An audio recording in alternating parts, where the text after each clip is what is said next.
Ted Cruz joins us now, Republican Senator from Texas. Senator, always good to have you on the program. I appreciate it.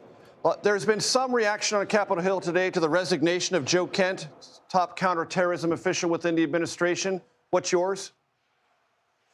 Well, listen, if any official in the administration disagrees with the national security policies of the president, he or she should resign. And Mr. Kent apparently vigorously disagreed with the president's decision. I think President Trump was exactly right to act to protect America and protect America from the threats posed by Iran. The reason President Trump launched this military attack on Iran is because for 47 years, Iran has been the world's leading state sponsor of terrorism. The Iranian regime has killed nearly 1,000 Americans. They provided over 90% of the funding to Hamas, to Hezbollah, to the Houthis, and the Ayatollah, who is no longer with us, not once but twice, hired hitmen to try to murder President Trump. And so President Trump, as commander-in-chief, made the resolute decision to act to protect Americans, to keep Americans safer. Mr. Kent apparently disagreed with that, and so if that's the case, resignation was the right course of action. Senator, as you well know, Kent's resignation letter touched on something that has created some divisions within the MAGA or America First movement, that Israel inordinately either pressured or talked the president into this conflict. I'd like you to evaluate that. So I actually think there are very few divisions. There are a few loudmouth commentators. There are people like Tucker Carlson, who has become the most rabidly anti-Israel commentator, ostensibly on the right.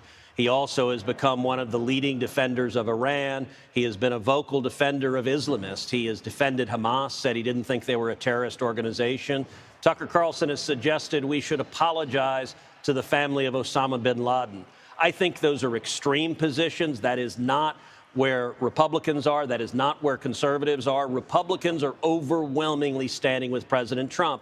And just because Tucker Carlson and a handful of other mouthpieces online decide to embrace a radical isolationist view that is deeply anti-Israel and that is an apologist for radical Islamists, it doesn't mean that's where the voters are. I think the voters, and the polling shows this, at least on the Republican side of the aisle, are overwhelmingly, nearly 90%, standing with President Trump because he's acting boldly to keep America safe.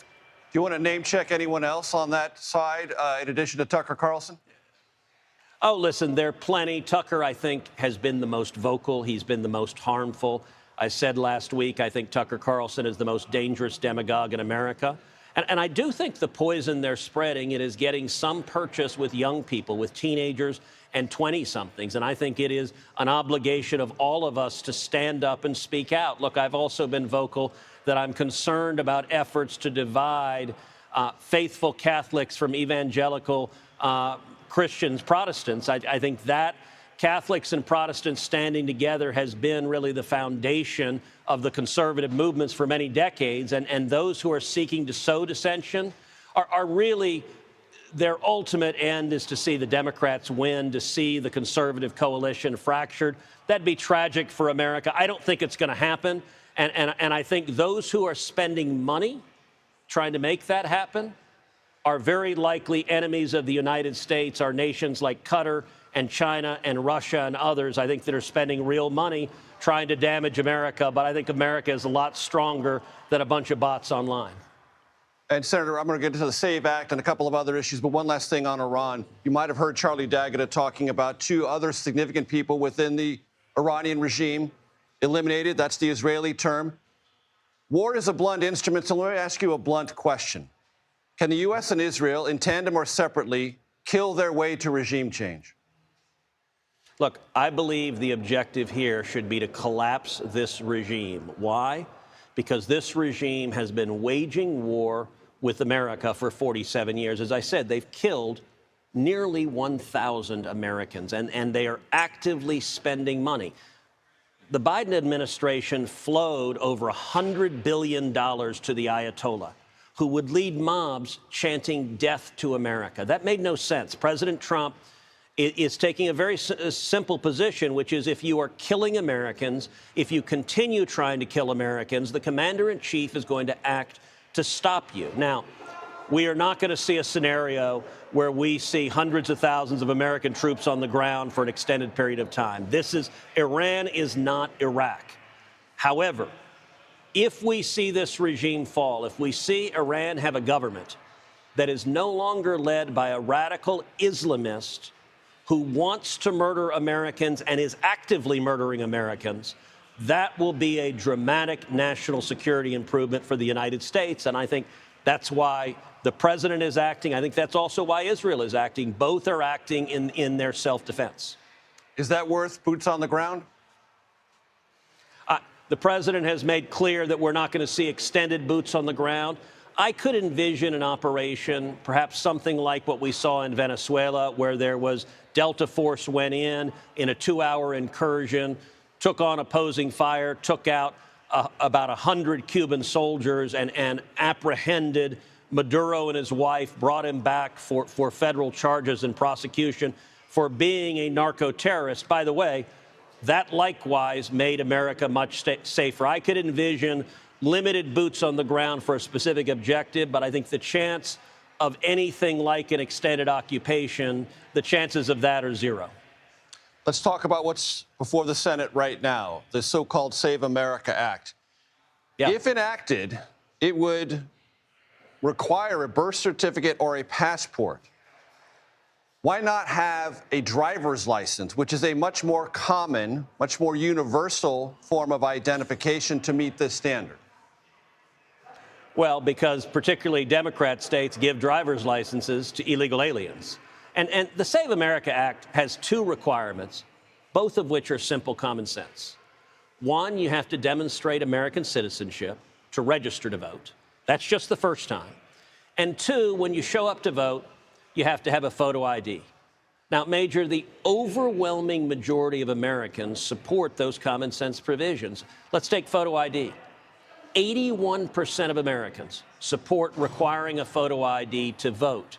Interestingly, 75% of African Americans support requiring a photo ID to vote. Over 80% of Hispanics support requiring a photo ID to vote. And here's an amazing statistic. 70% of Democrats nationwide support requiring a photo ID to vote. So why are the Democrats doing everything they can to stop the Save America Act? And I believe the reason is they want illegal aliens who are here to vote illegally. We saw Joe Biden open our borders and allow 12 million illegal immigrants to flood into this country. And we are seeing the Senate Democrats, everyone but John Fetterman, line up and say they will die on the battle lines to prevent basic common sense election integrity legislation. I think that's unfortunate, and I think it's bad for democracy and bad for America. One last thing on this legislation, Senator. It would also dramatically scale back mail-in voting. 28 states use no-excuse mail-in balloting. 8 states ballot that way entirely. Many red states use no-excuse mail-in balloting. No one's clamoring for that. Why is that in there? Let me tell you where I think the abuses are. We see blue states, states like California, that send out unsolicited mail-in ballots. They just mail ballots to everybody, and you end up having people who aren't there, people who are dead, getting mail-in ballots, and that invites voter fraud. I think we should ban unsolicited mail-in ballots. I also think we should ban ballot harvesting, which is the corrupt practice we see in states like California. Ballot harvesting is where a political operative handles the ballot of another voter, and it invites voter fraud. And by the way, let's say you're listening and you think, well, this is a partisan issue, so maybe you don't believe me because I'm a Republican. If you don't believe me, then perhaps you would believe President Jimmy Carter. Because President Jimmy Carter and former Secretary of State James Baker joined together in a bipartisan examination of voter fraud. A national commission, it was called the Carter-Baker Commission. Jimmy Carter obviously was a Democrat president of the United States. And the Carter-Baker Commission concluded voter fraud is real. They concluded that mail-in voting exacerbates voter fraud. They recommended photo ID to vote.